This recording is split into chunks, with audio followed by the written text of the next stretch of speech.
So good morning, everyone. So today is the last day.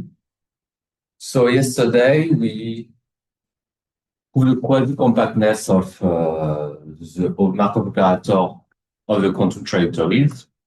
So now today we have two goals. The first goal is to present you all the limit theorems on the quantum trajectories. Actually, just an application of the quasi-compactness. My goal is just to state and say, okay, we got these limit theorems. And then what can we say about all the assumptions we did on the matrices? So my goal is to say what are the overworks about quantum trajectories when we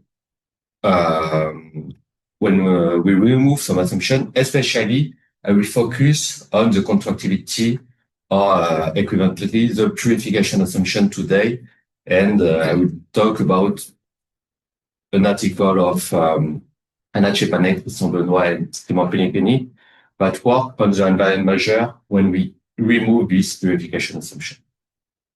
But first, let's talk about the limit theorems.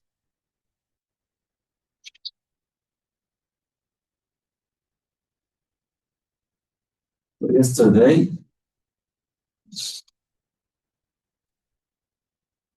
we put the quasi-compactness of time, and we show that we have two analytic perturbation of the operator, one linked to the exponential, the Lyapunov exponent, and the other one linked to the empirical sum for some h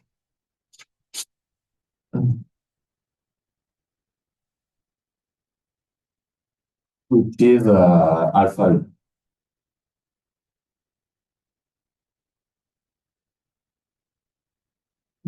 Joining the definitions? No, it's just like do you want? How was it? Or is it? I can remind if you want. Yeah. Here by z of f of x was equal to the integral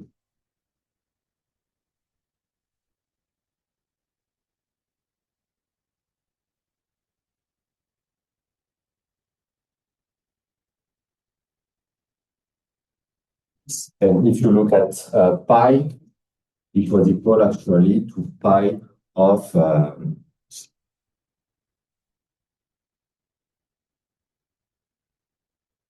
the exponential of zh multiplied by f of x. Mm-hmm. And if you want for gamma z, it was equal to of z log of x dx squared of f of dx. So we have these two different perturbations that are both analytic. This one on C, and this one on the one we defined yesterday. And not completely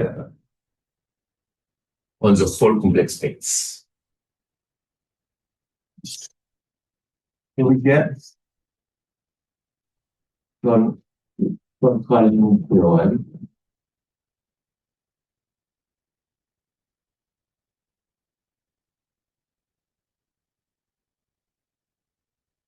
We assume again that we have the contractility and the reducibility assumption. And here we'll take some h will so here we will assume that h is from the complex projective space, but it's still real valued. So we take some s here, and we will suppose that if you look at the invariant measure of pi,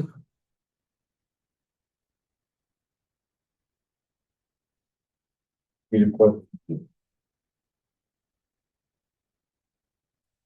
if we have this, then we have the existence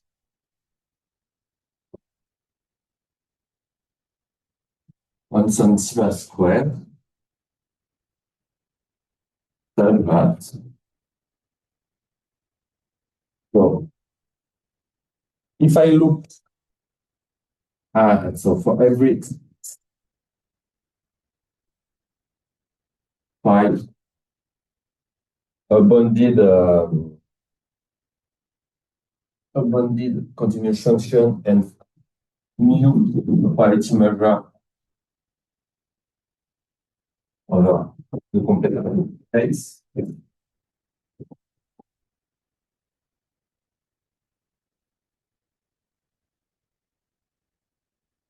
So we have as a limit when n goes to infinity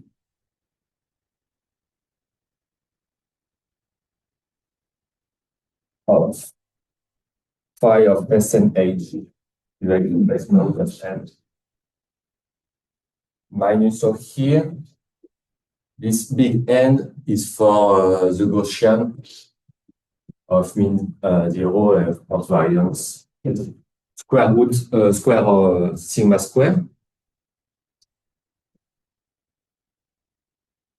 Take the limit. So here our process S and H divided by square root of n is converging to the Gaussian. So we have this. Actually, we are able to give an expression of sigma square. So sigma square is equal to the limit when n goes to infinity of 1 over n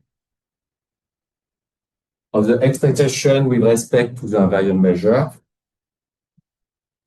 of S and H. So here will be my definition of sigma square. So the last result we have is, okay, how at which speed we are converging to the Gaussian. And actually, if we have sigma square strictly positive, so we have the existence of C, but that for every quality measure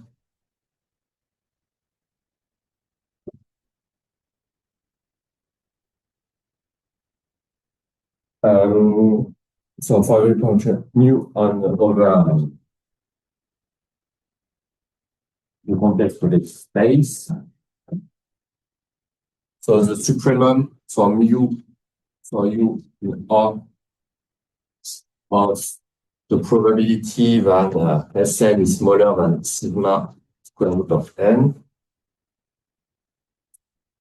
of mu minus the same thing, but you take you look at it for the Gaussian of mean 1 and minus 0, 1. So here it's for minus infinity into mu. And we can board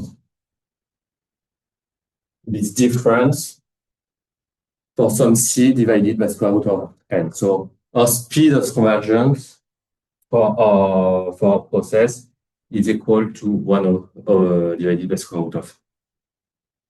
And so actually 1 and 2, you can get it without the quasi-compactness of the parameter pi, and you can use Martingale's approximation.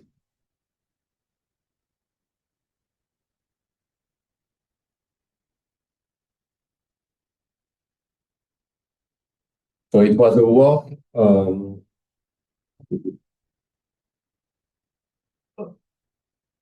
right name the article. So it was again a work of Tristan Benoit une trace intelligent Pellegrini, main limit theorems for quantum trajectories.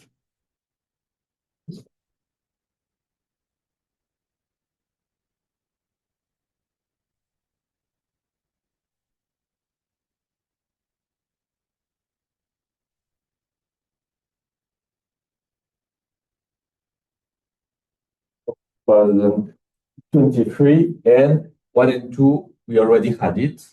However, with the Martingale approach, it's not possible to obtain 3, which is the various and bounds.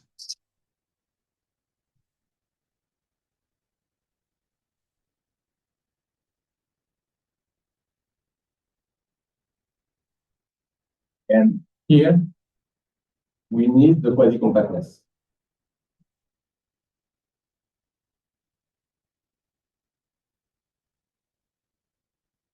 The compactness of phi and the analysis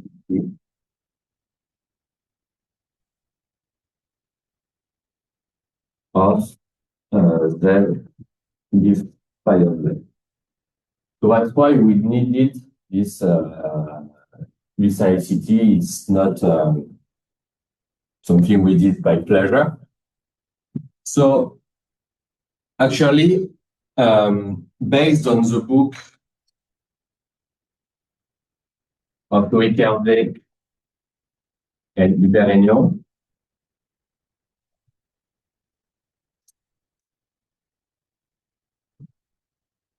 we just had to verify that operator pi was verifying those two hypotheses. And with two hypotheses, we had for free the central limit theorem. So I won't demonstrate it here. It's an application of the theorem of the loop.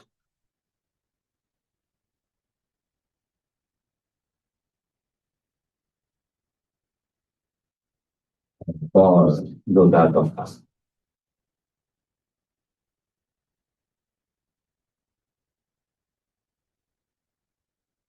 So the good thing to remember here is, okay, when we have a quasi-compact operator of diagonal type and some analytic perturbation, then it is easy to get a central limit theorem.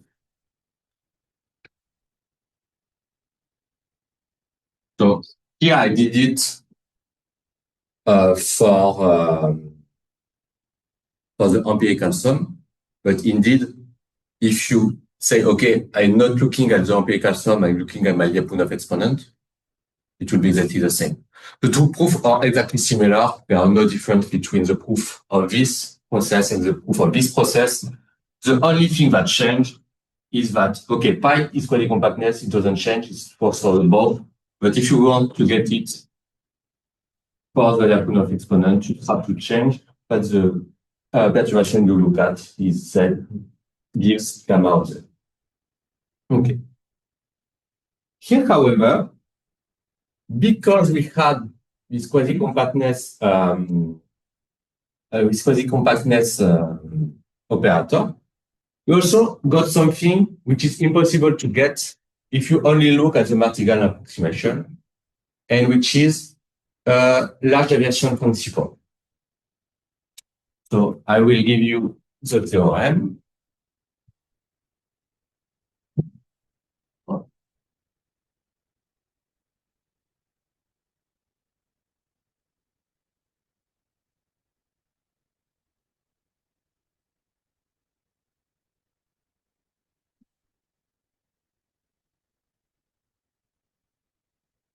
Large deviation principle.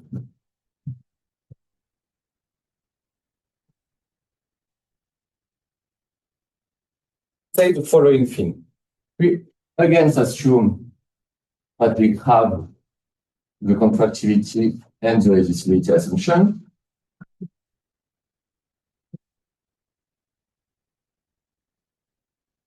And here, for any H,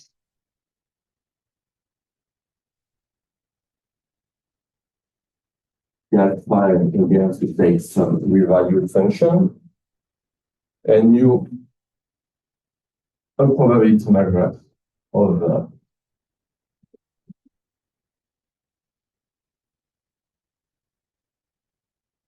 complex space. Then we will have some interval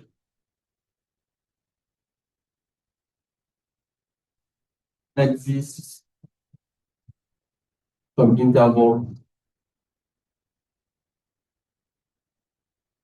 I, which will be equal to from theta1, theta plus. And here, of course, we have theta minus would be slightly smaller than 0, and theta plus will be strictly greater than 0. Like we have an interval, so we can choose it sometimes 0 if we want. But here we just have the existence of such of theta. And what we have is that for every theta in this interval,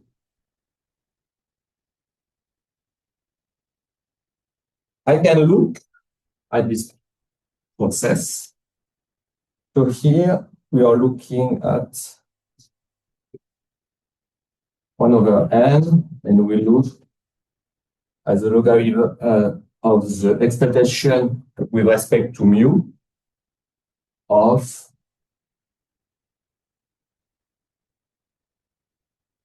so here we're not looking, so here it's more we are looking at this and it will converge to some function, and this function will be exactly equal of the logarithm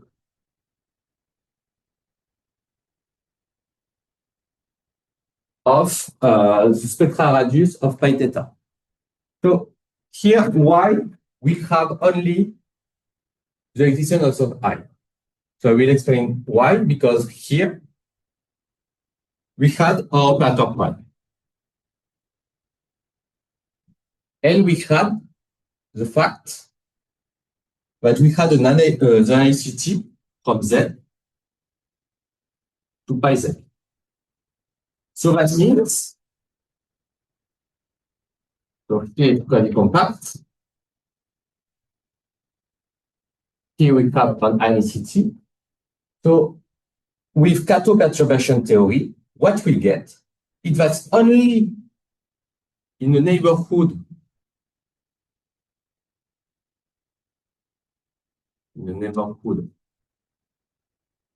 of pi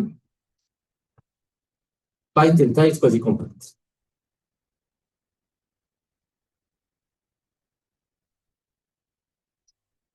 So it is impossible to get only with these two assumptions the quasi compactness of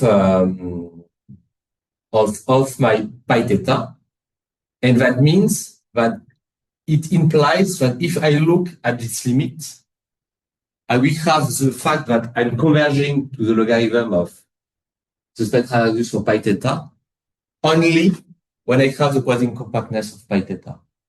So that's why I have only this I, which is not defined, and I get it only for this And so, in addition, I don't have any knowledge about theta 1 and theta plus. If you say to me, okay, give me theta 1, theta plus, I can't, because it's just given by the abstract theorem, so I can't say what are theta 1, theta plus. I just know that they exist. And so here, so maybe I will go back later, but maybe no. Here is connected to the pressure, so it's also one of my goals to say what 12% to more, and I will define a bit later what is the pressure. So here, first we have this convergence for all my theta in this interval. But it's not the large deviation principle. So now we state the large deviation principle. And so here we have it for any adequate subspace A. So here I say adequate. I won't say exactly what it is, but it depending again on theta 1 and theta plus. So we have a dependence on this interval. And we have as a limit when n goes to infinity of 1 over n of the logarithm of p nu 1 over n, the S set h being this subset, it is equal to minus the increment of A of x for x and a.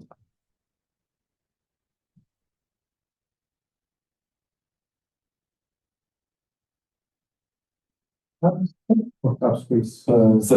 Subset, sorry. And to use to write subspace. And here I can give an expression of I of x. I of x is called the rate function.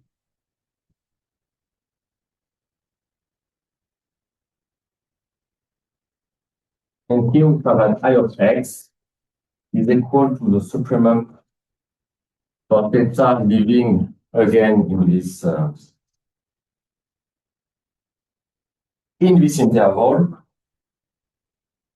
And we have this minus the logarithm of the spectral radius of the.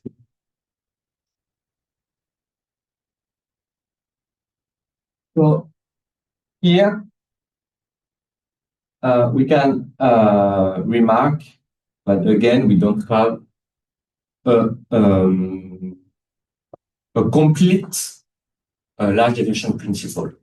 So that's why, since we have the fact that we are stuck in this interval, actually here it is something we call a restricted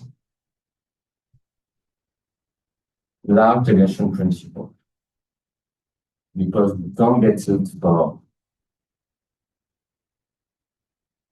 the whole real life. And what will be, how can we get actually a complete large deviation principle? We will have to prove that for every theta, pi of theta is indeed quasi-compact.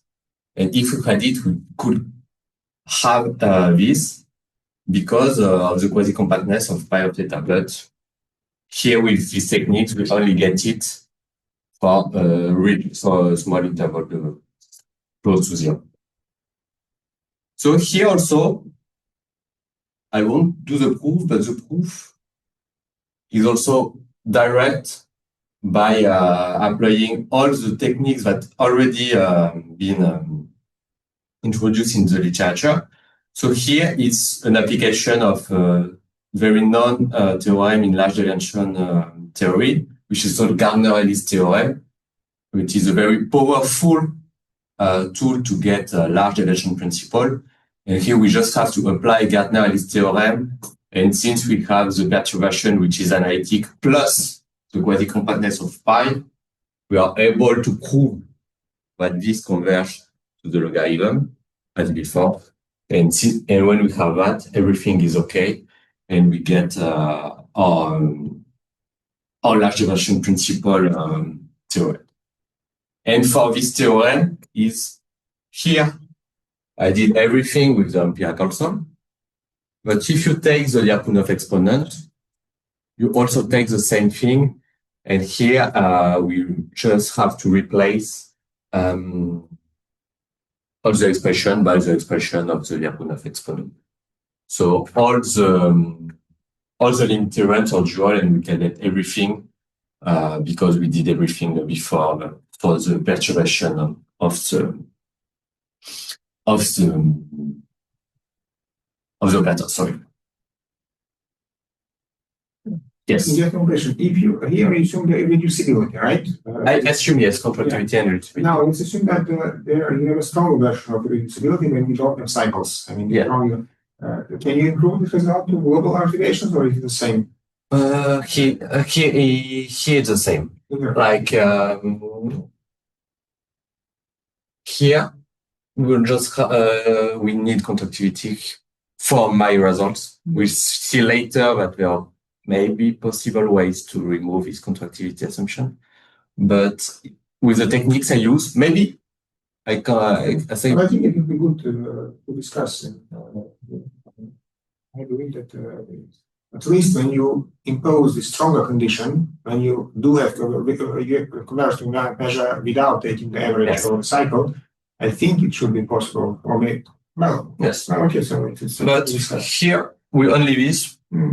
We can't. I mean, this kind of perturbation result, right? We have for yes. 0, and I think you should assume that the mean value of H is equal to 0, right? Oh yes. So I will select later for to put it. Okay. So are there any question here? No. So now let's just finish with an example, and then we'll discuss more about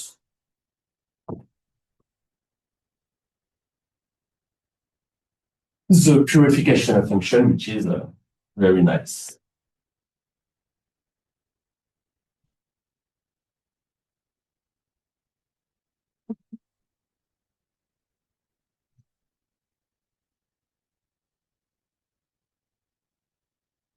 I will go back.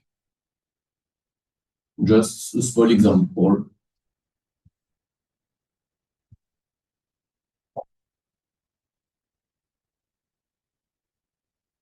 No, the big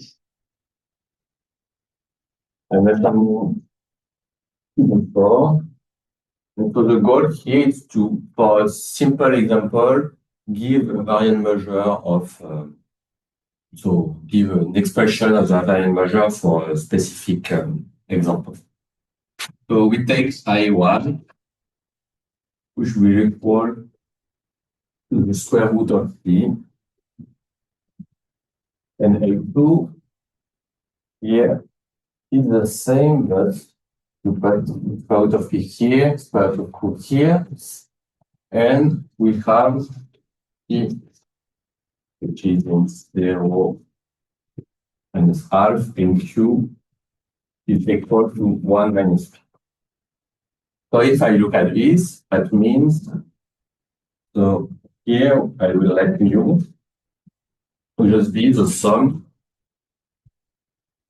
of my two derives, A1 and A2, and to be a quantum trajectories, we need that A1 star plus A1 star A1 plus A star A2 is equal to identity. So here by direct computation we get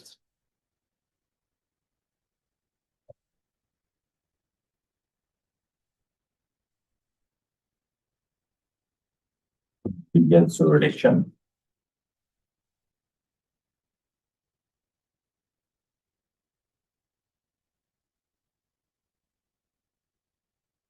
And so now, in order to get every theorem we proved before, we need to prove that it verifies the contractility and the reducibility assumption.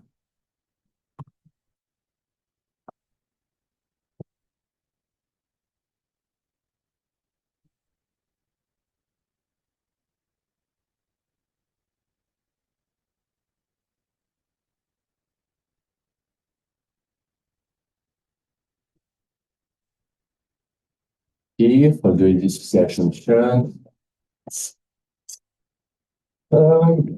well, we did last time, but I will just do it. So A1 and A2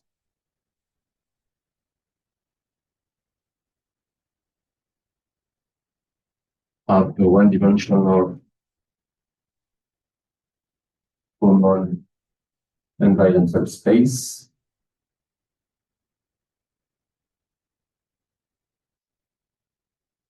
If and if they share a common equivalent.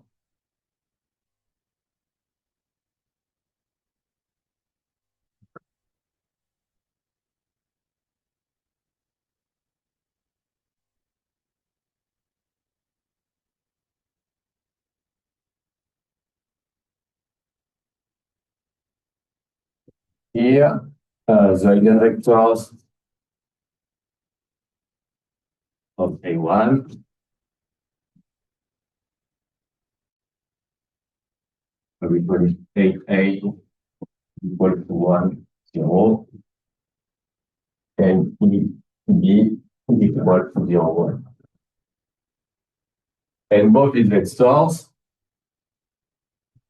are not eigenvectors of A2.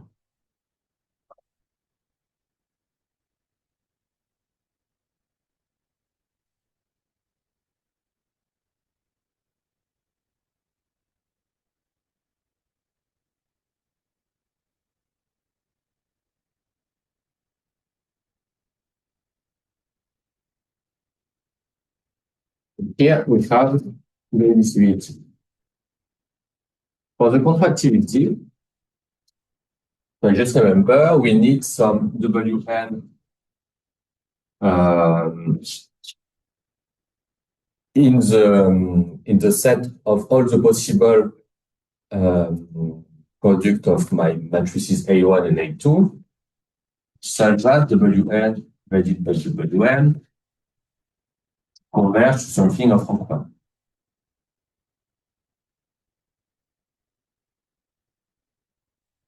So here, what we have is the following fact is okay.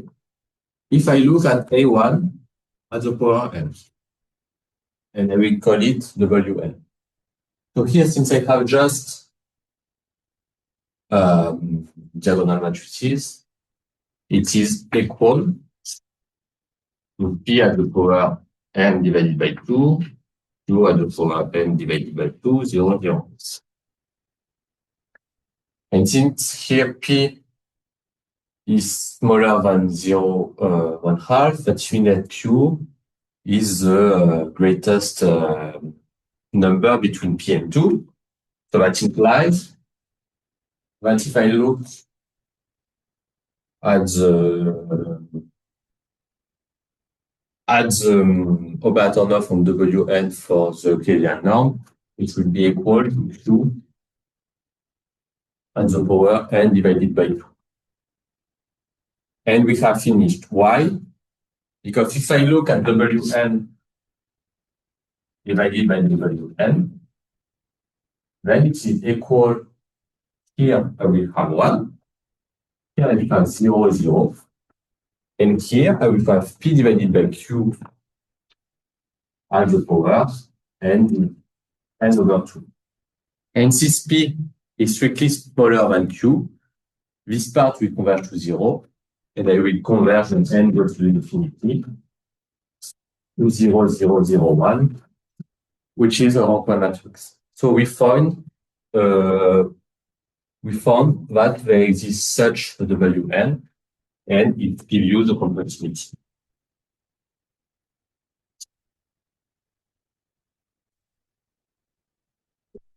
So now we are exactly in the setting of all the theorems. So that means that we have the existence in the invariant measure, we have the convergence towards an exponential convergence towards the invariant measure, and we have all the limit theorems we just mentioned before for these settings of quantum trajectories. And here, the probability measure over the U invariant, which is equal to P, the derive of the class of EA plus Q the derive for the class of EB in the complex projective space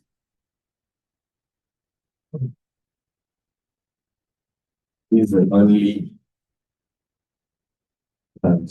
five variance probability level.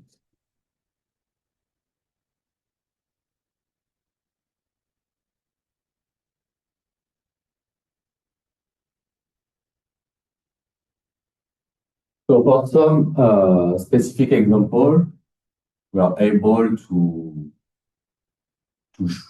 find the invariant measure. So here we can, the proof is quite straightforward. You just have to verify that the new invariant by phi is still new invariant. And here, what we can realize is, okay, we have two assumptions to verify, and contractivity in general is very hard to verify. So what I say at the beginning. So the question would be the following. Can we say something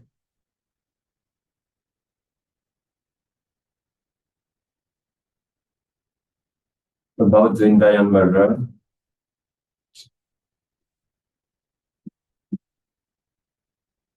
for the Markov chains?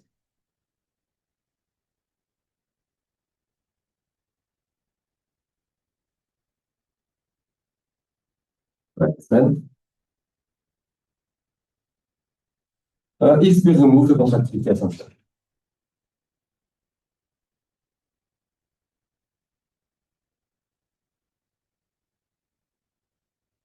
So we saw in the previous days that it was a very crucial property. But since it's hard, we want to remove them to verify. We want to remove this assumption. And actually, it has been studied. Like Tristan Benoit, Clément Perini, and Anna Szczepanek work on the characterization of invariant probability measure when we removed this contractual assumption. So my goal is to show us the difference between the two point of views. So now, since we don't have, we need to find other ways to study the Markov chain. And I will just give you some intuition about the difference we have to do between the two problems. And of course, I won't enter the detail because it's a very long work, which is very interesting actually. But I just give you some ideas of how to adapt everything we did here for the case when we remove this contractility assumption. But to do that, I need to go back to this equivalence between purification and contractility. So for the first time, I will give you the definition of the purification as it's mentioned in the Kummerer-Massen initial article about quantum trajectories. So going further,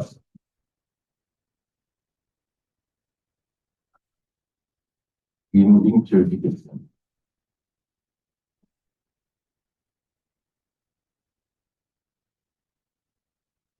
Okay. We've had some definition. So it has been defined in Kummerer-Massen article in 2006. And what they define is something called dark subspace.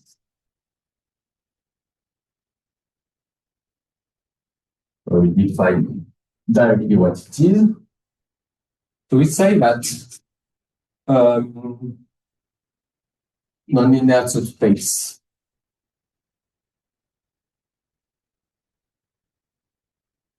D, which is a subset of C at the power D, so it's called that subspace.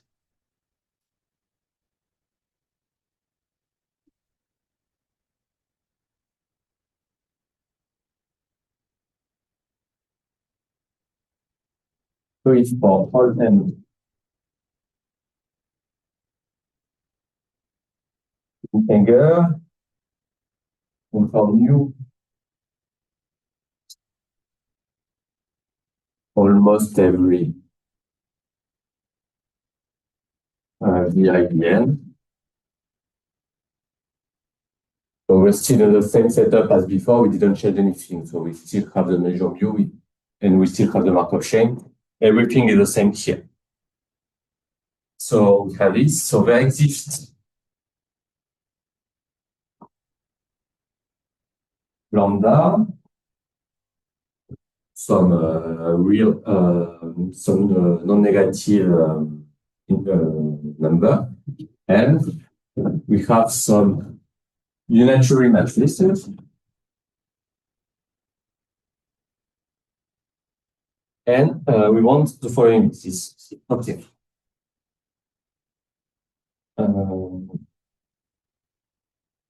So such that for every x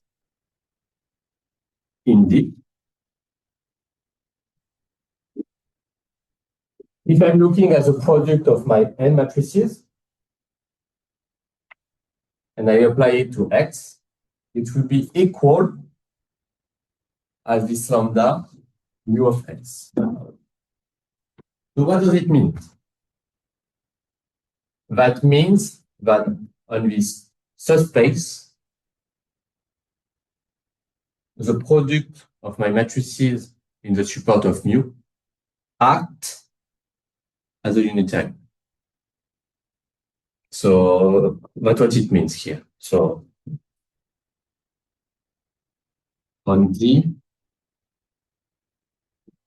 Bn, B1 act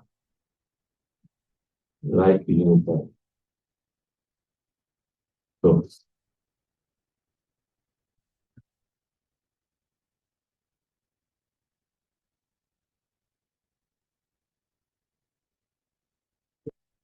linear subspace, do you mean a fine subspace or what is a non-linear subspace?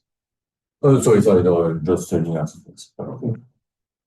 So here's the U here depends on the ideal one, of course. So first we choose this, and then this unitary could depend on the choice of the matrices. And so here it's very great. Why? Because that means that when we are looking at our product of matrices, now we have a good way to study it on this dark subspaces. So there is an equivalent definition of this dark subspace, which is quite similar. But we say that D is dark. If so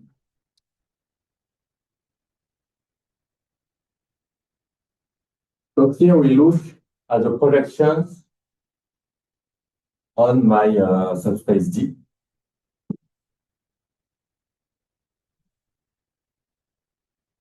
And then I have the product of the adjoint of the IBN.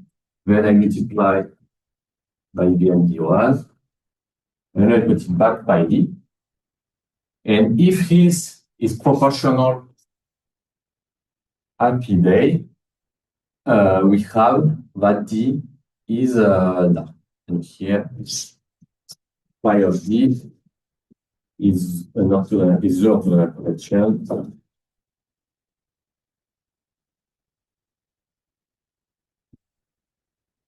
projection onto this.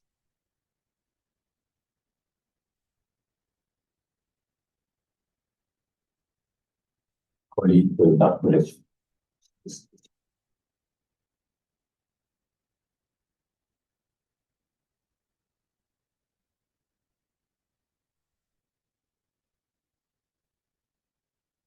So this assumption actually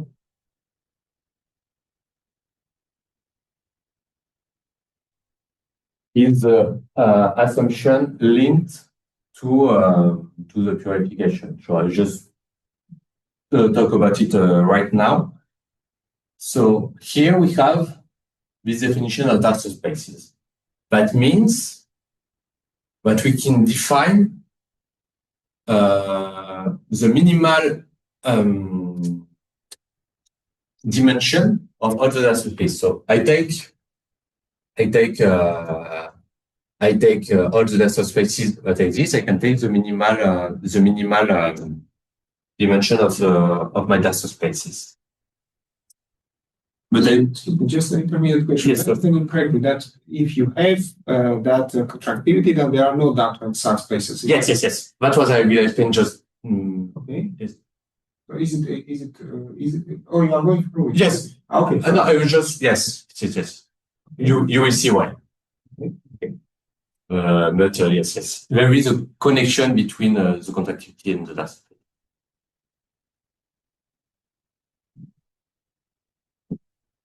So we can define, I will call it on. So the dimension of the maximal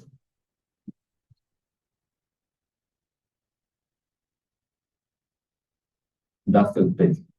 So here maximal means that they have the highest dimension, because we can say, okay, so here that's obtained dark spaces of highest dimensions.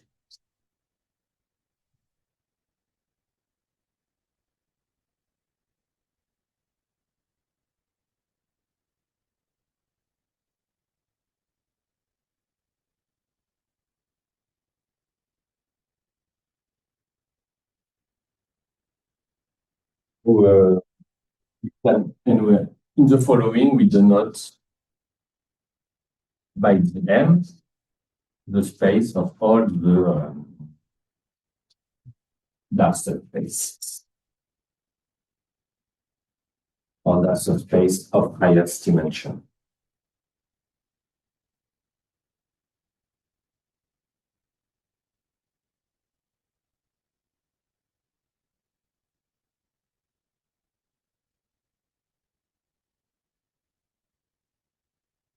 So, what did Hautecoeur and Massen say about quantum trajectories?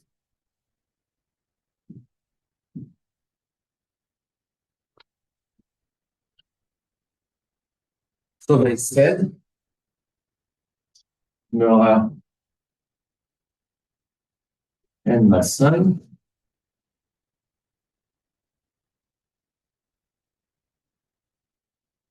they said that in long time, asymptotically, the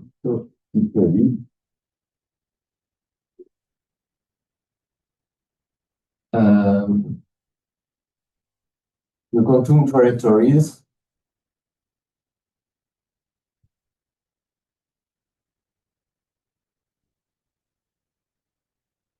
perform a random walk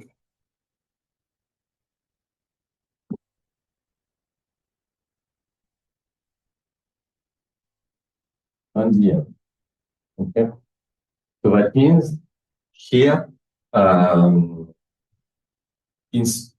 if we take so when we have the contractility assumption, we'll have RM equal to 1, and so yes, maybe I will take it here, and of course, a solicitation is equivalent to RM equal to 1. classification or contractility. So I mean that if we have the purification assumption, all possible dark subspace are GM, and we will do everything we did before. We are working on one-dimensional subspace, and so we will work in the space of in the projective space. But what happens if we have Rm greater than 2? So if R equal to 1, has been studied in BFTP 19, and it's perfect. But if Rm is greater than 2, so here it's the work of Cousin Benoit, and I hope I will be able to write her name and achieve her name. A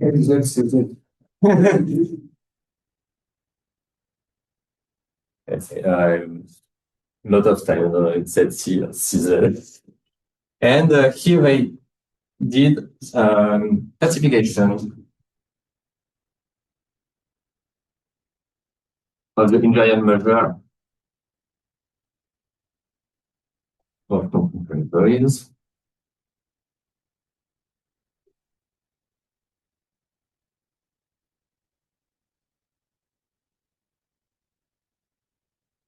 So actually what will happen here, if when we remove the purification assumption, if we just look at the Markov chain XM, we will lose the uniqueness of the variant measure. So we can get multiple invariant measure, and all their work is about, can we classify this invariant measure of quantum trajectories?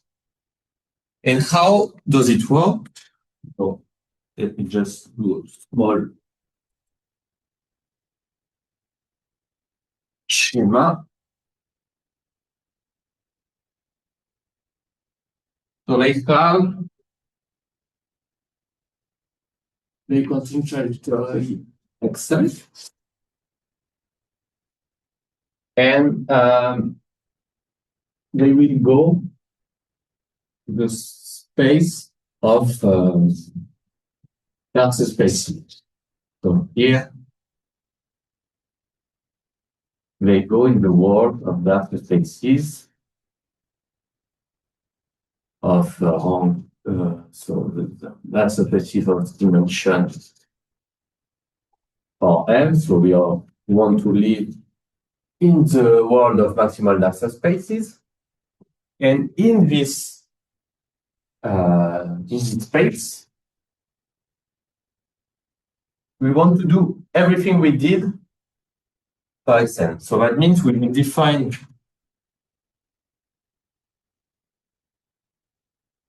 a Markov chain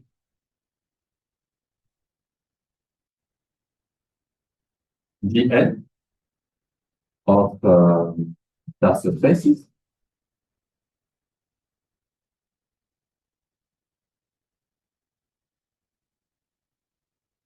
And on this, for this Markov chain Dn of dark spaces, we prove, so again, the uniqueness of the invariant measure.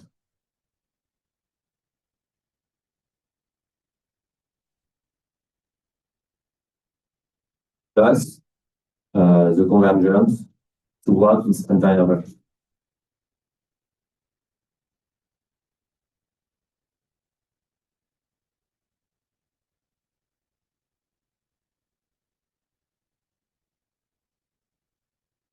But here only for Dn. But that means it's not the uniqueness for the Xn.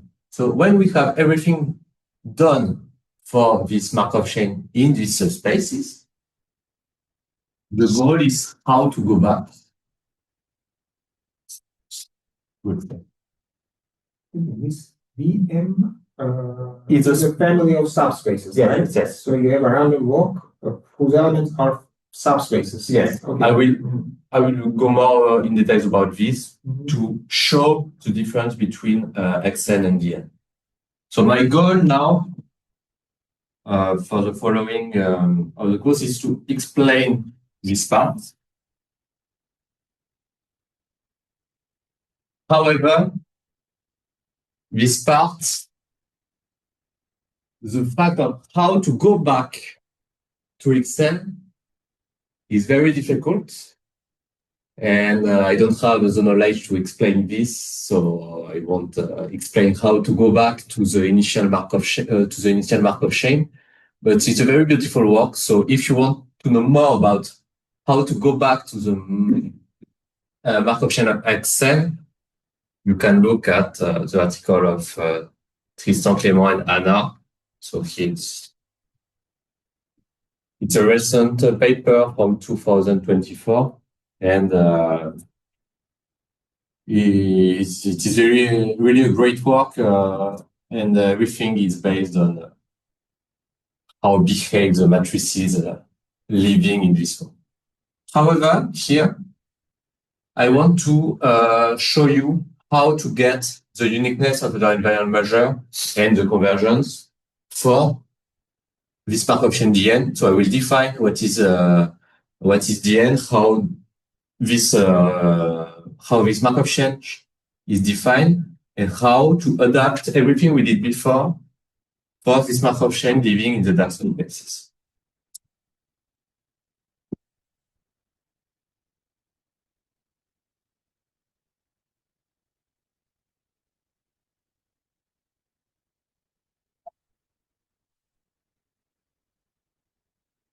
So,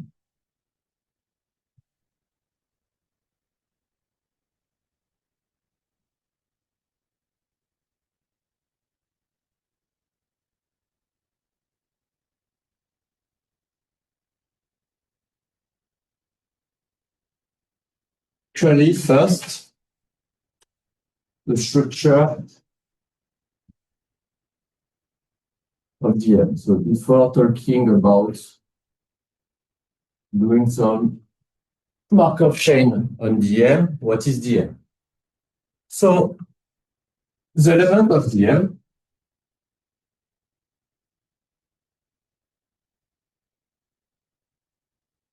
are subspaces of dimension Rm,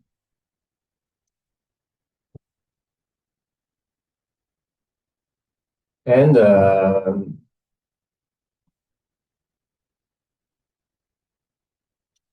subspaces of dimension M of spectral. And so we are looking at surfaces of a certain dimension into a greater dimension. There is something called the Grassmannian. So the Grassmannian of Kn are surfaces so here we take Cn of dimension K. So that means that indeed dm is a subset of the space of Grassmannian of dimension Rm. So we have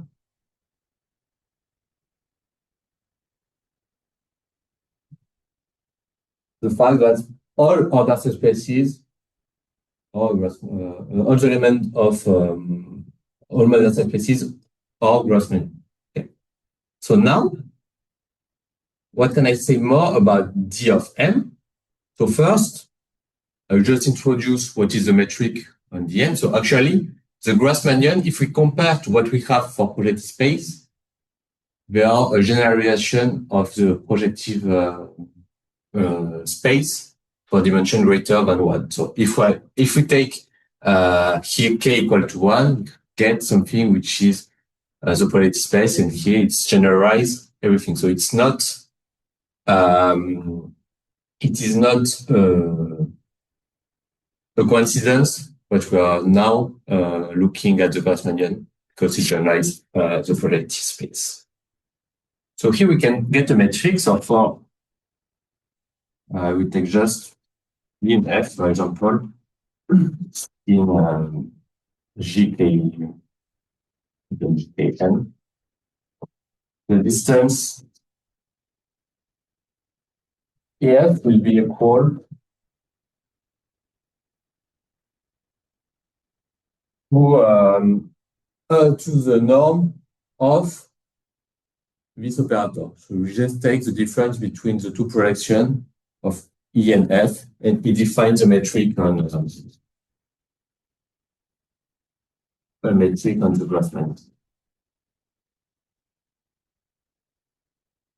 And actually, also, if we compare to what we had for the metric on the complex probability space, we have some d, x, and y, and we are also able to write it like that. So again, by comparing the two metrics, we see the analogy between the complex probability space and the Grassmannian. So we define the metric here, and actually what we can prove, and which is very important, is that dm is compact.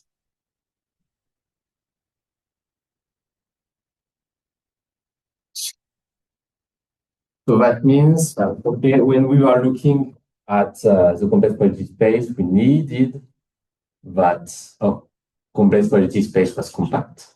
And here to study the Markov chain on DM, we also need the compacity. That means when we take some function acting on the space of the Darcy spaces, that means that of course they will be, if they are continuous, they will be bounded.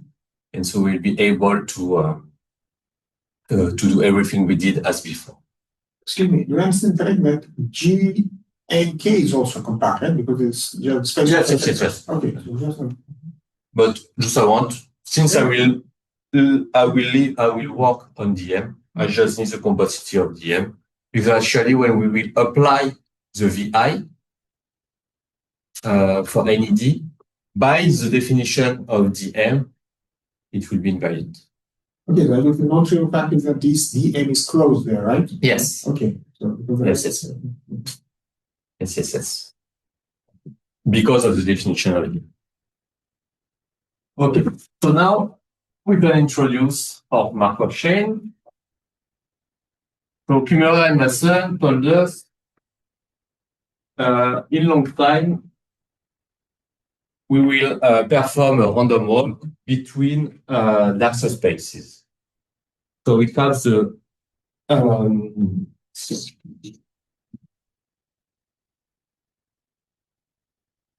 time recovery random walk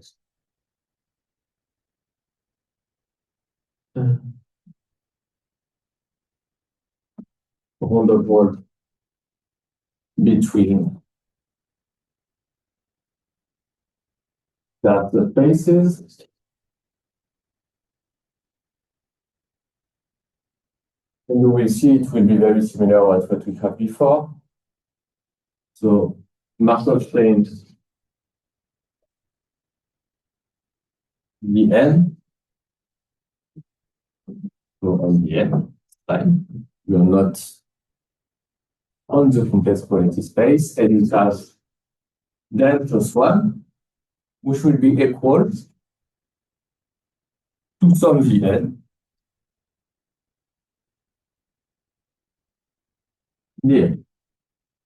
So it's very similar to what we have before. Here, since I'm looking at that, and I just need to give the law of Vn. So the law of Vn plus 1 is let's see, trace of V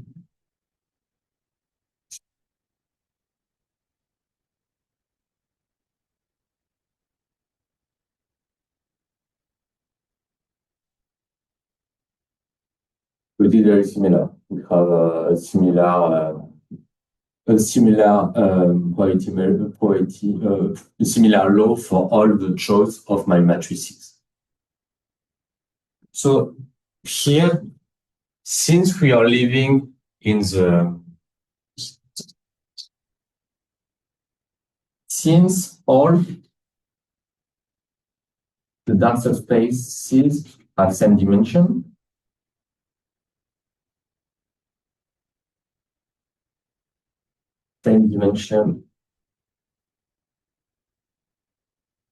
so for M,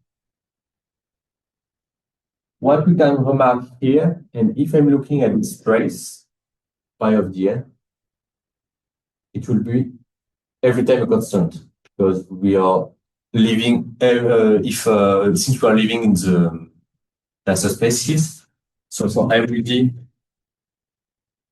in the M, we found that the trace of PD is equal to Rm.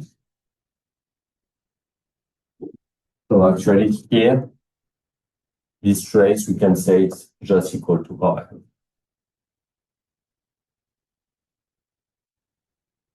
And so that means that now we are able to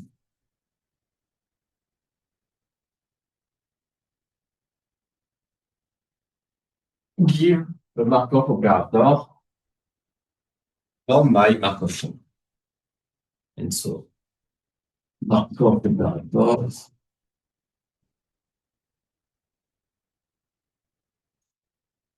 forget the dark surface.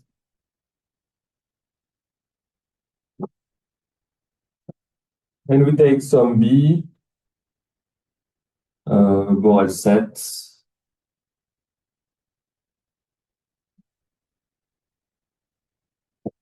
M. And what we define is K of B for our Markov operator, which will be equal to the integral of B dB. And here is our trace of the star. And here, as we said before, I can just say Rn here.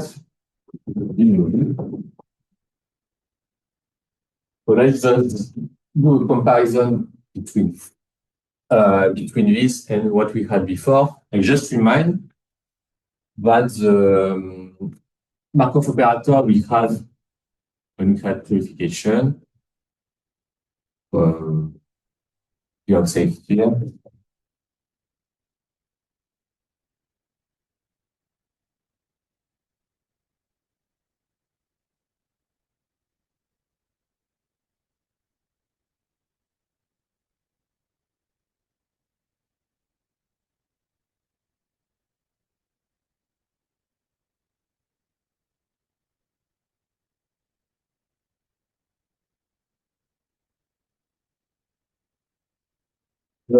Just to show the analogy, so for the previous one, we have very context here, so we change it by VD here. Here, with purification assumption, Rm is equal to 1. So that means here we have Rm, but it coincides with the fact that if we have the purification here, Rm is equal to 1. Here we project towards D. Here we were projecting towards a line with direction X, and still we have V star. So actually, the two Markov operators are very similar. So you can say that K is a generalization of pi.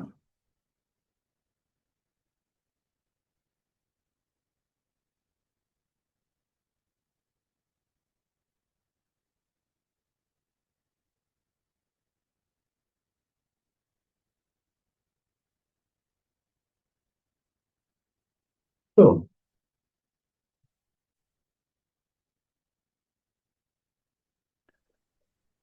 what does it change? Excuse me, can I just ask a question just to make sure I get it? Yes. When purification holds, your Markov chain lives on the PCD, right? Yes. And now, without the purification assumption, the Markov chain lives on what? So Xn still lives in the projective space. Yes. However, with the Kummerer-Masson theorem, in long time, we know that there is some random walk on the space of dark subspaces. So here, what I'm looking at is at this special random walk. And so I'm not looking here on Xn, Okay. but I'm looking at, okay, now, let's say, I have my decomposition. So here I have some Gn, some D, and go to E, but it's something with greater dimension than when we have the point fix.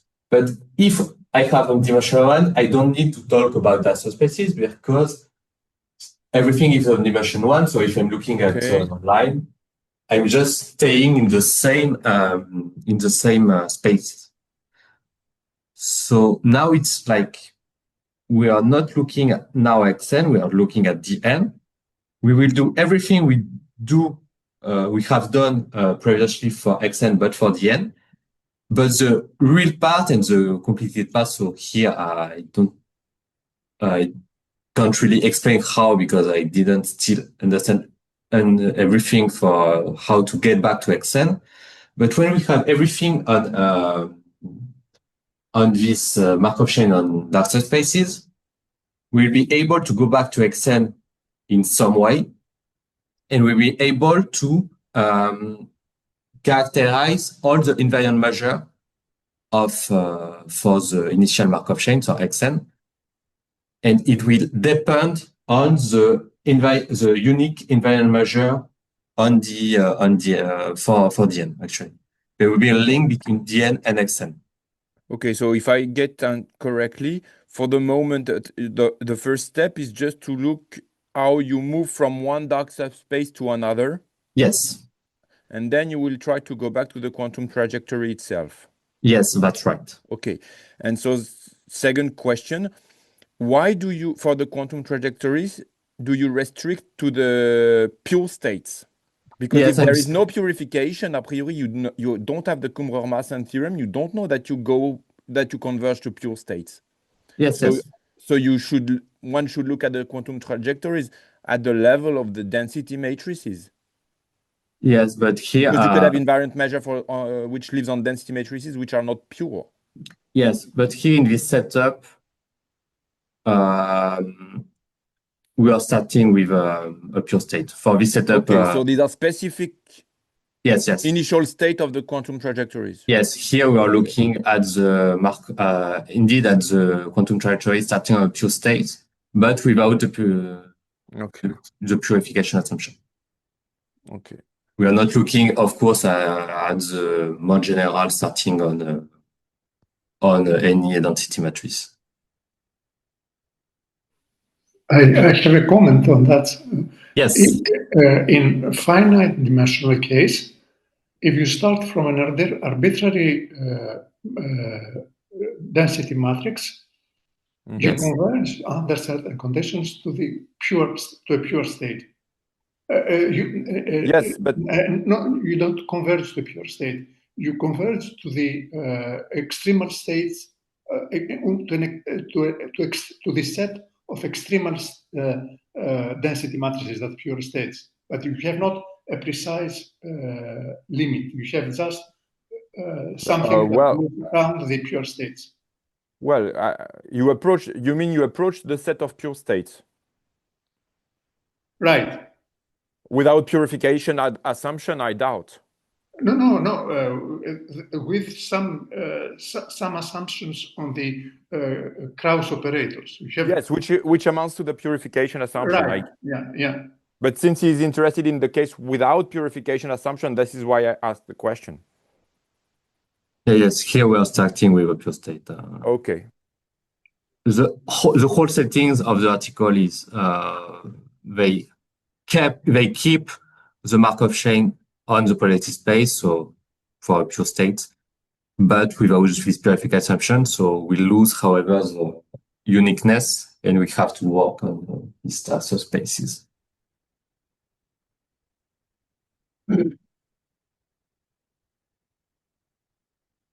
So are there more questions? Oh, it's okay.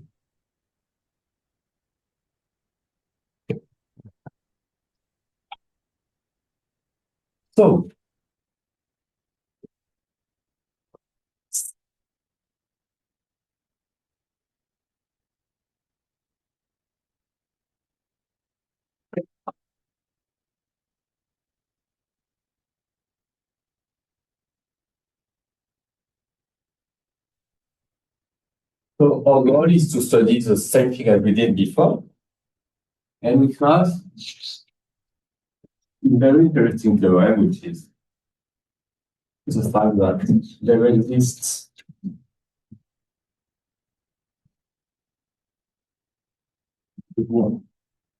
variant measure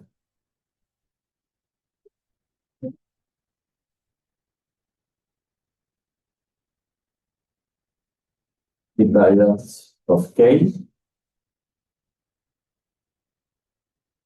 And moreover, there exists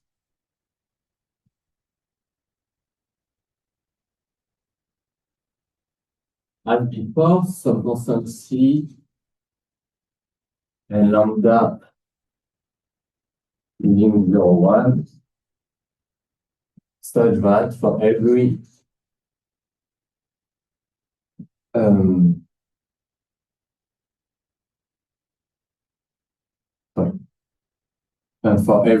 key quality measure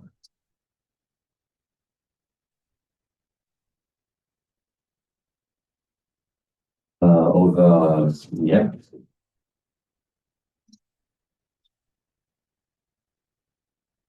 we have that W1 of 1 over M of R going to minus 1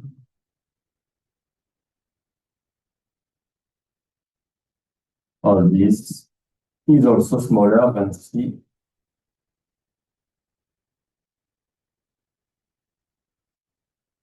multiplied by lambda to the power n. So here is exactly the same as we had before, but here the difference is we have a measure acting on the n. So it's very natural to get the same results we had before. So the proof is a bit similar then. So and this M is not it has nothing to do with the maximum dimension, right? It's just there is an M. Yes, that's right. Okay, no problem. Don't change it. Just be sure. It's actually, I think it's M is for maximum, M is an integer. Yes, actually it's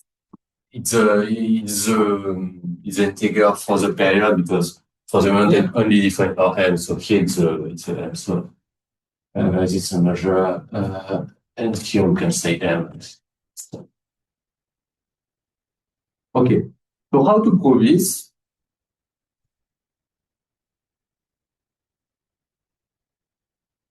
So here we see it's under agency assumption. Because now we have the differences we don't have control. So the proof, I won't do it completely, of course, but it's more the idea of the proof. Is that we will define Wn, Mn, which will be the same process as before. So we will look at Wn star, Wn divided by X.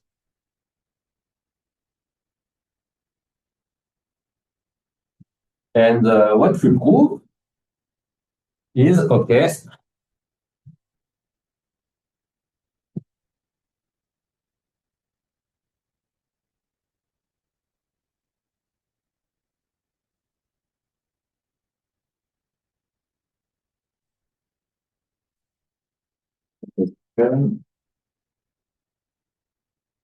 we have as first term probability measure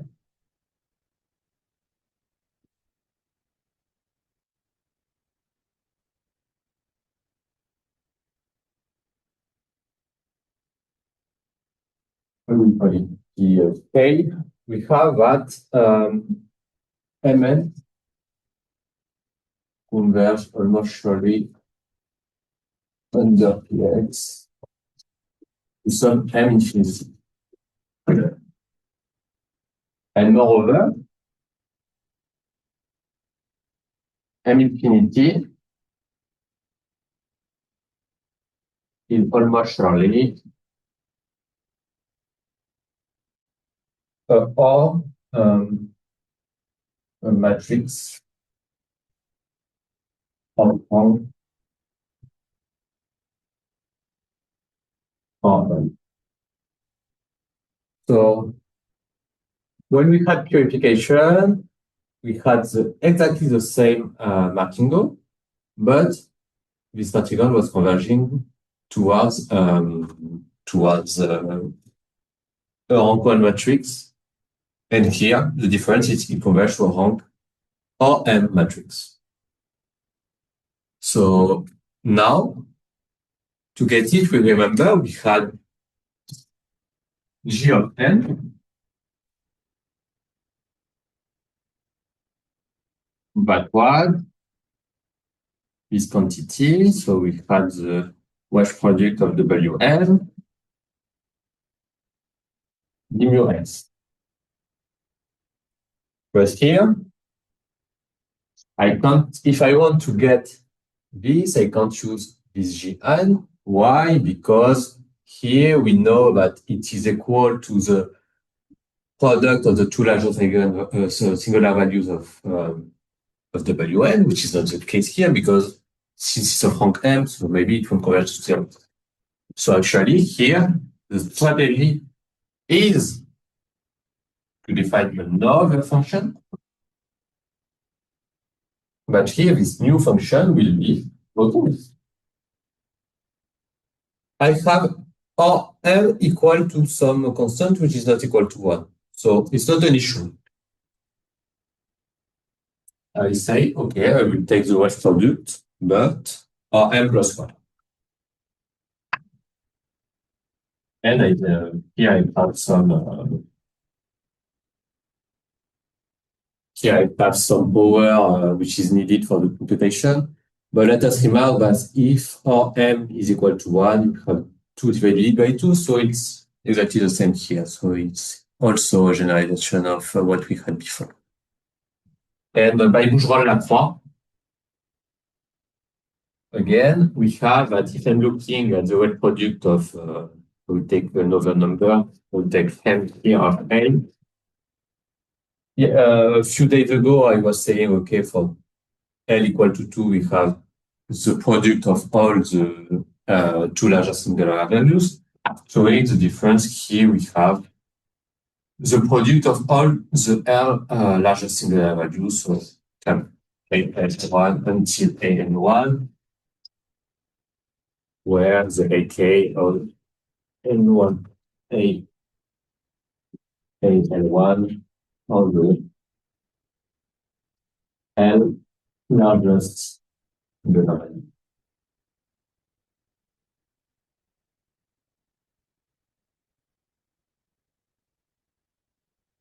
So now, okay, we look at this Hansen. We look at this wet product, and now, okay, it's the same here because here this quantity.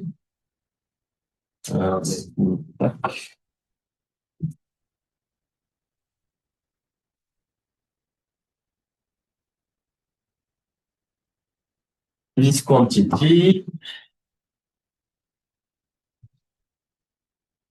on plus 1 Wn, it will be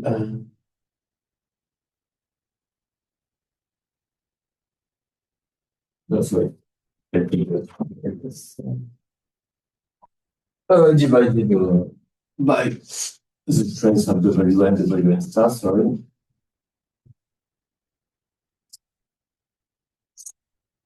It will be equal to the Rm plus 1 largest singular value. So here we have A1 of Wn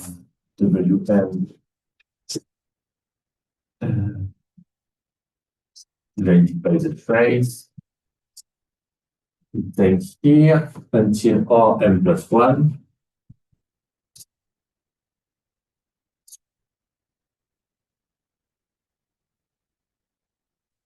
And here the same. Because M infinity is converging to a matrix of rank M, the Rm largest single value, I can't say anything. However, this one, the Rm plus 1, will converge for some probability k to 0. So that means that, again, this S of n will converge to 0. Again, it will be submultiplicative. So again, we have the fact that it will be smaller than some C lambda to the power n. And everything we did before will work the same because we had this. So what we can remember from this strategy is, okay, now actually the contractility was not so important because we just need to find some function S. And the fact that, okay, now this the property of the wedge product are very good to get our convergence towards 0.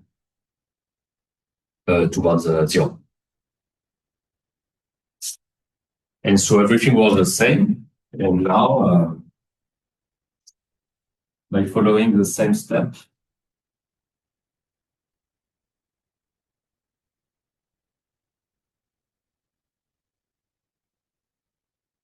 of before,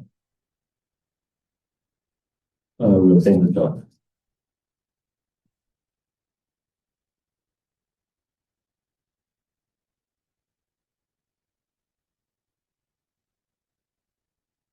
And so now we get our invariant measure on DM.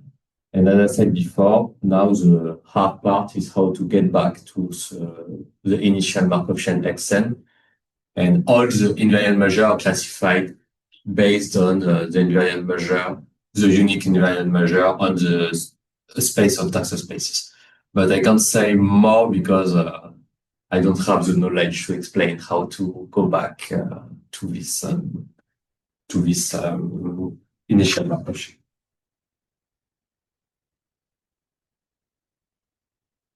So is it okay?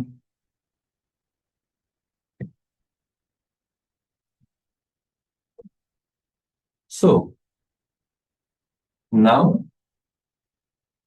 let's talk about more about other fields when these kind of techniques are being used.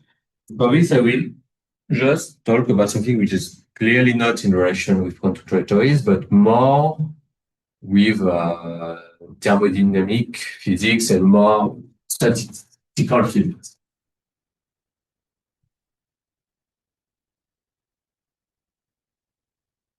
So,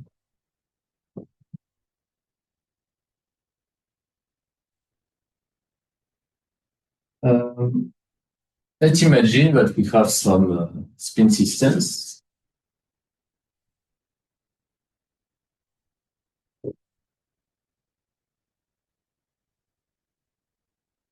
And they can have two different states. So let's say this is states.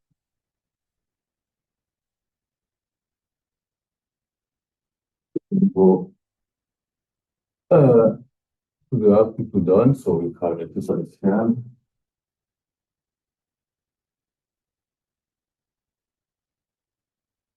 etc.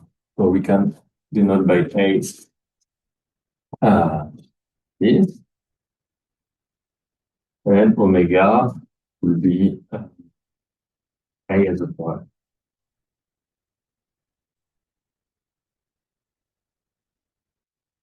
So we have this, and we can define a quantity for omega n in Rn.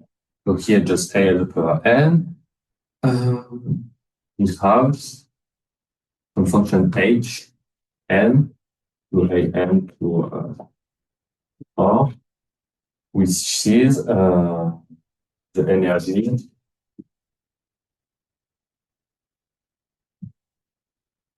all the configuration.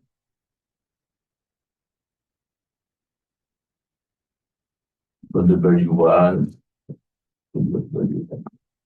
So we have this. Then we have some probability measure.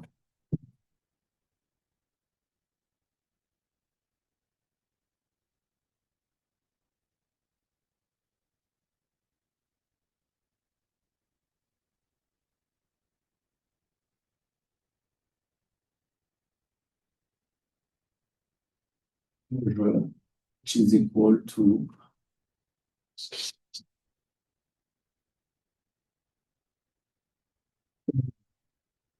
depend on some parameter beta, which is the inverse of the temperature.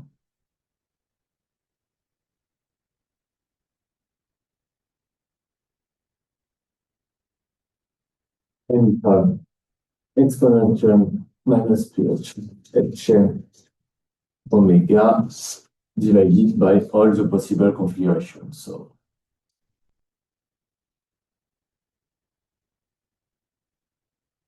configuration, and I will denote by Zn of beta. It will be my sum for all my configuration of exponential minus b Hn of omega, and which is called the partition function of the system.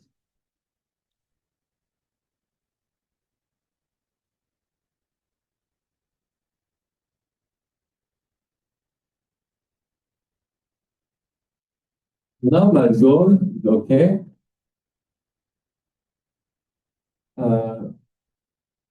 I want to look at the average energy of my system. So I can look at, I will denote it by E. So the average energy of the system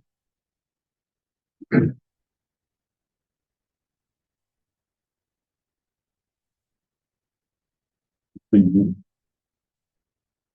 the sum against for n spins. Against it will be the sum among all my configurations, just of Hn of omega multiplied by the probability. So here we still have E minus Hn of omega divided by Z.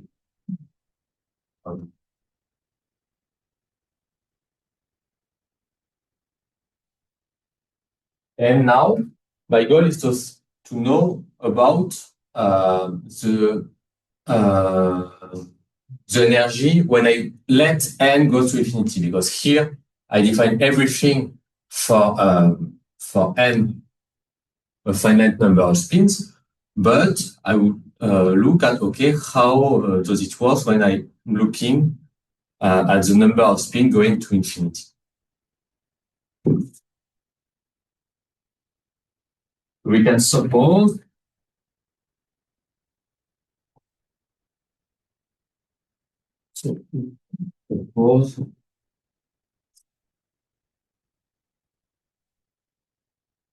that n goes to infinity.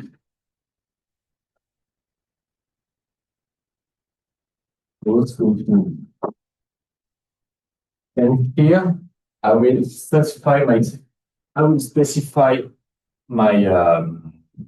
my settings. So we specify the settings.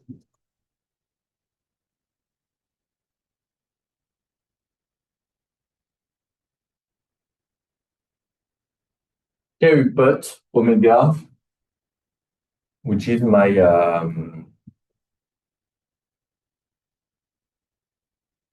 sequence of matrices. Okay. If I take some Hn of omega, here I will say that it is equal to minus the logarithm of v1, where omega is equal to v1 dn.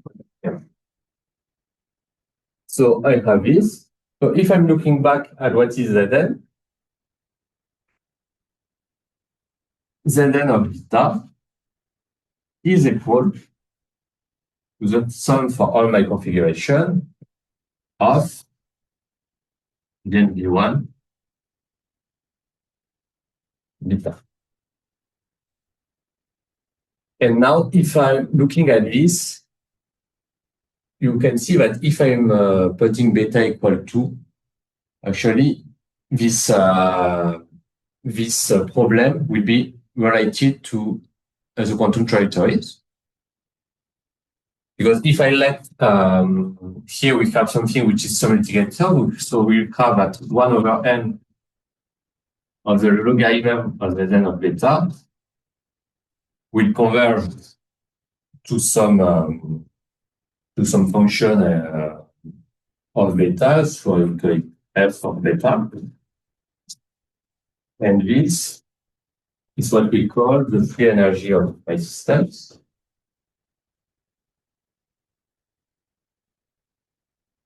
Of the system, and also what we have called in the literature as pressure. And let's look at what we proved for the limit theorem of the quantum trajectories was the following thing. In that, okay, I was looking at for the large deviation principle.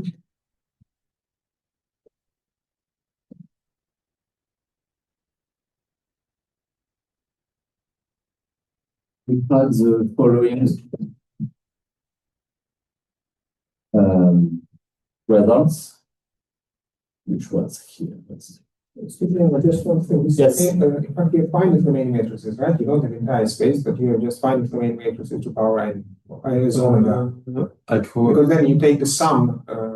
Yes. Yeah. Okay, you're just finding the main matrices. Yes. It's just like here we have finite.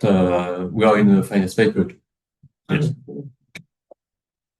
So here, if you look at it, and what we had before, if we had some h going to some lambda theta, which was equal to the logarithm of rho alpha theta. Okay. So actually, here it will be the same. Here's the Zn of beta will be playing this role of into of E theta SNH. And again, we have at 1 over n of log the Zn of zeta will convert with this f of beta, which will be equal to some logarithm on some spectral radius of some operators.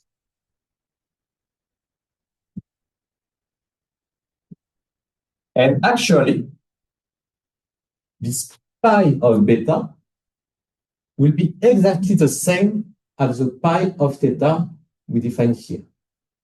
So when we have been studied the quantum trajectories, we had all this p, then so here's the p of theta. If I compare here, it will be the case when beta is equal to 2. So for p close to theta, we had the quasi-compactness. And here, with another totally different settings, we are arriving at the fact that, okay, again, we have this operator pi defined the same way as the perturbation I mentioned before in the world of quantum trajectories. equal to some quantity here, we see the free energy. And actually, in this context,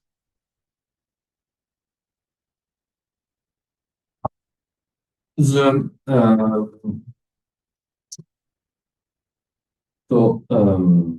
regularity of my function beta giving f to beta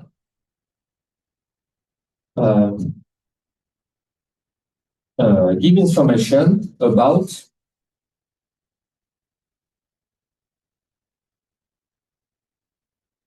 the phase transitions of the spin systems of some classical spin systems.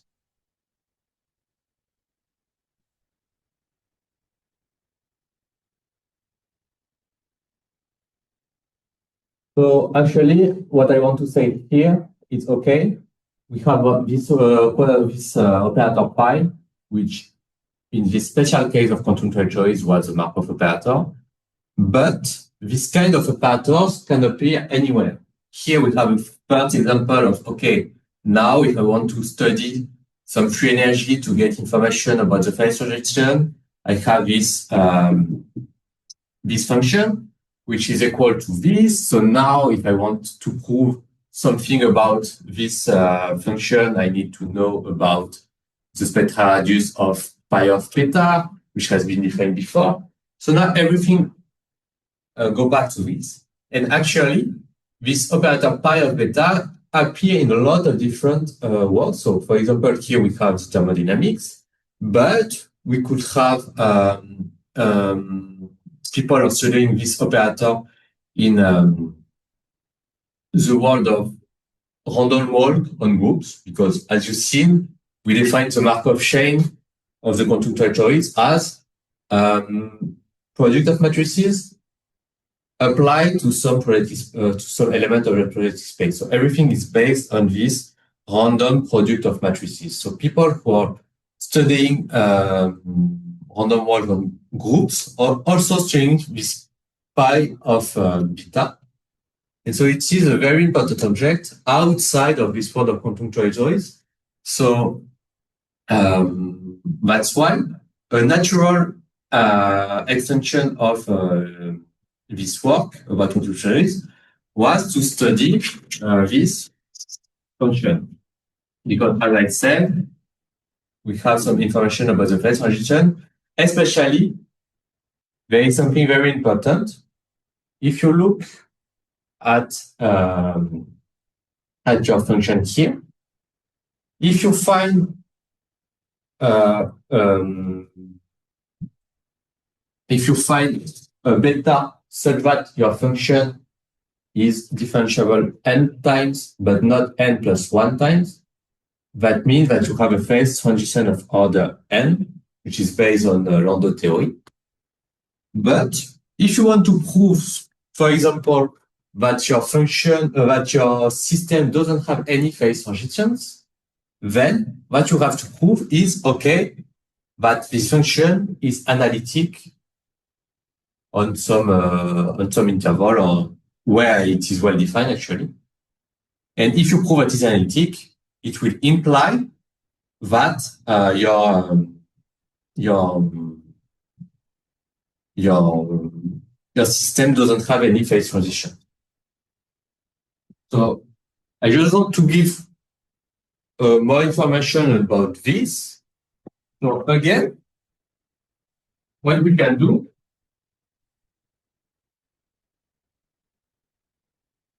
is, okay, we have some properties about mu. So here I will define, so let's mu measure on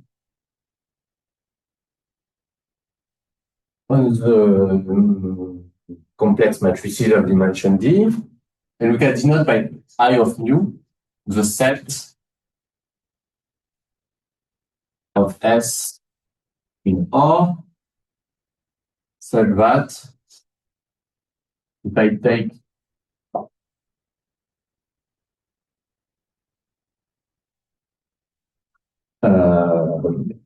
the S moment of mu, we have that this has to be strictly smaller than infinity.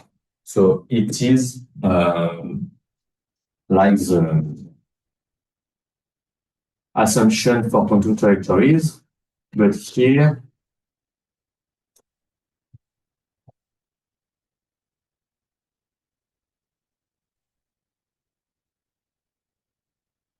so for S equal to 2. And here what we can prove is that I of mu is an interval.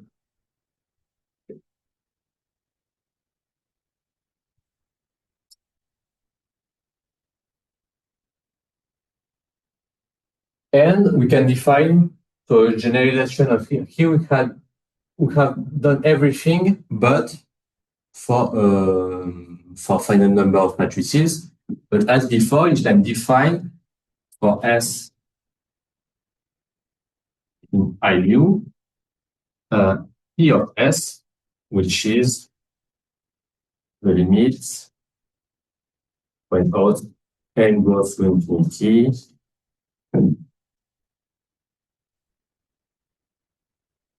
On the same thing we had before, WNS here, and it converts, of course, because of the Fekete lemma, you have something which is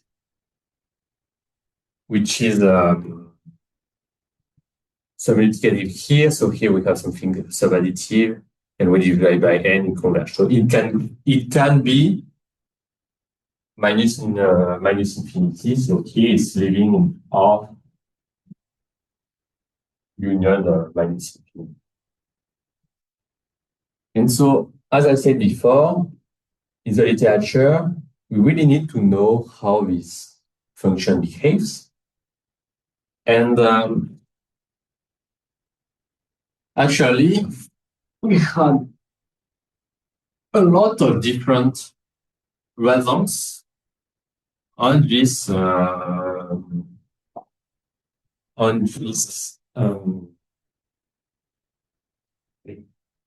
this pressure. So first we had, I mentioned then a lot, Nivard and Lepage. So they prove in 2004 that under Fourier reducibility assumption plus contractility assumption plus the support of mu is included to the invertible matrices. Actually, both of them studied a lot the random walk on groups, so that's why it's natural that they looked at support of mu in the invertible matrices. In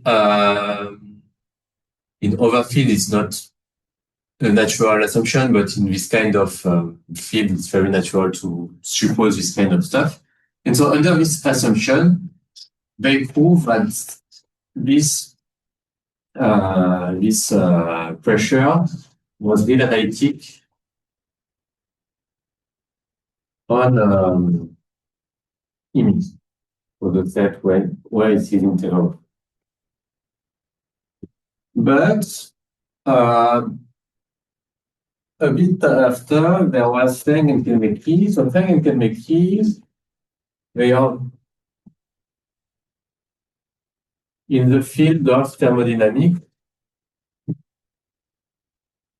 So thermodynamic fields, dynamical system, dynamical system.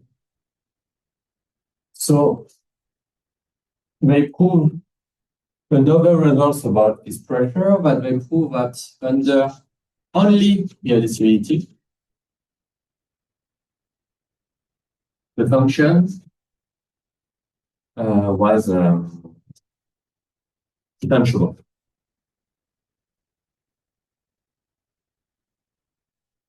So it's something which is less great than Vivace and Lepage. However, we have way less assumptions too. Here we have strongest reality, compatibility, plus a mu in GLN for the real analyticity. So of course we have more assumption, we can have something great. But actually, with the work did for quasi-compactness, since there was a link between quantum trajectories and the world of this pressure. Actually, last year I proved that under irreducibility plus compatibility, the function was analytic. And it's really analytic. Sorry.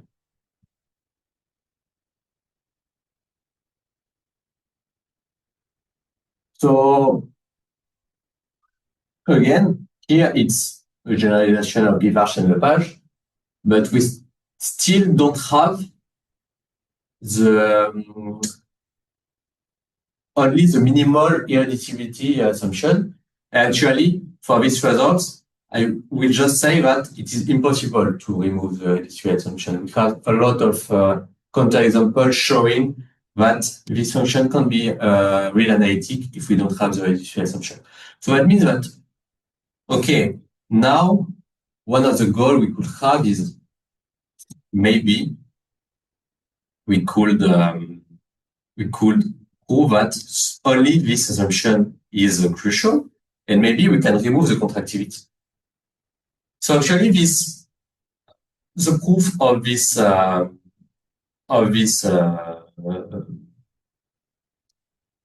result,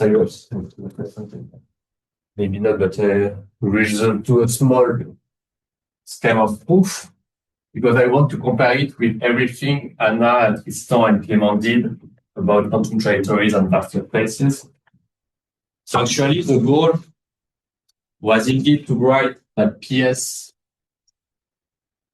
is equal to the logarithm of the spectral radius of the sum pi of S. Wanted to prove that PS is quasi-compact for all S, for all the S in U, and then Z to pi Z. So here is exactly the same perturbation as quantum trajectories.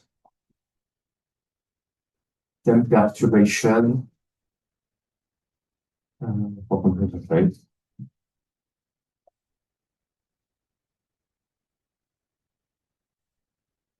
So we have a perturbation which is analytic, and by Cato, it implies that rho alpha of phi of S is real analytic.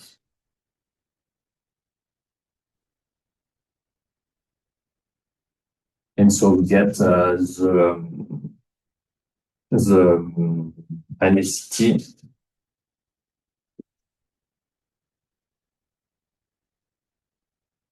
of so it's the 4 great lines to get the analyticity. Of course, it's not as simple as it is presented here. It requires a lot of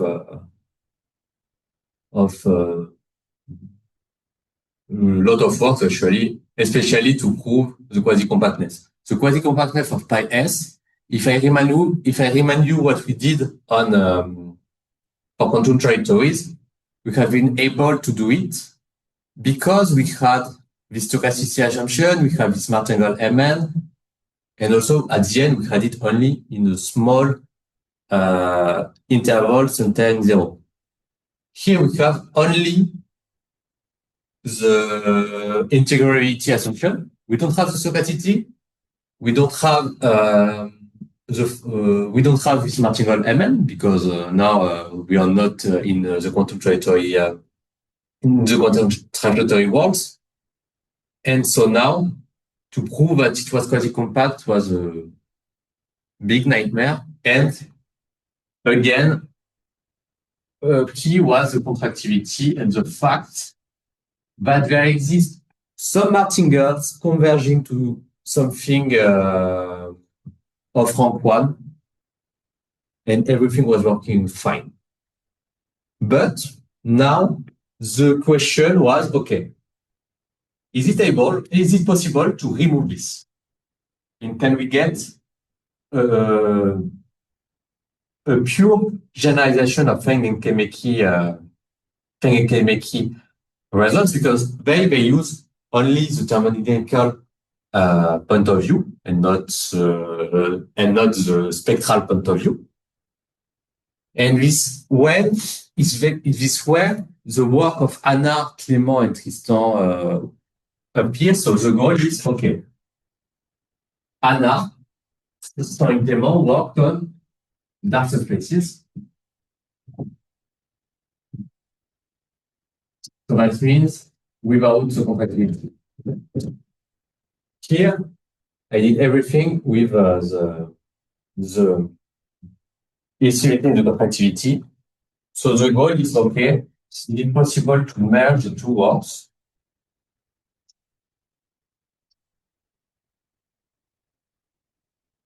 And get the first limit theorems, maybe for quantum trajectories without the purification.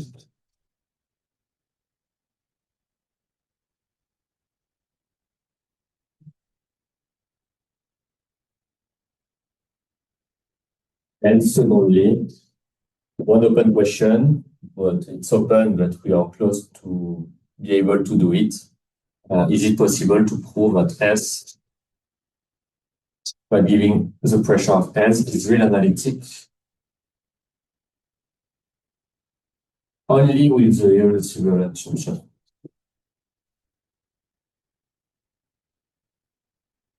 So the two projects have, so this work and this work have been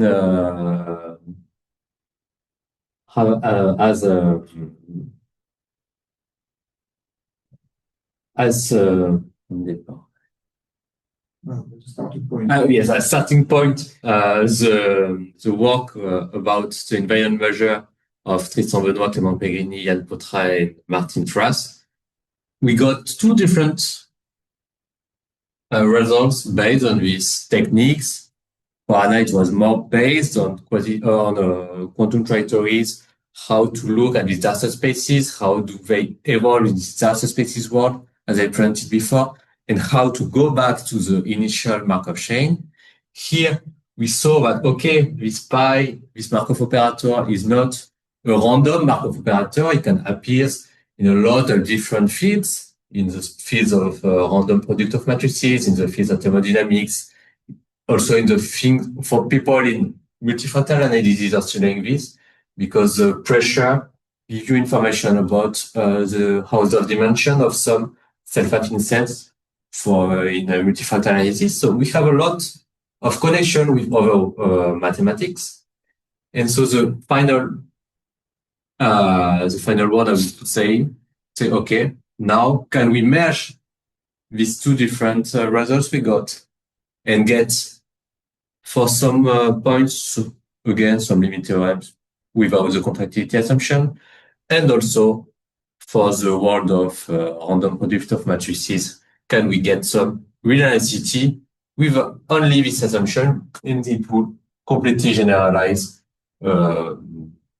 almost 25, 20 years ago results.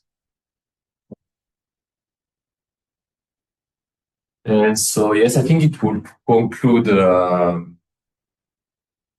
course, and I hope I hope it was good, and I thank you for your attention. No.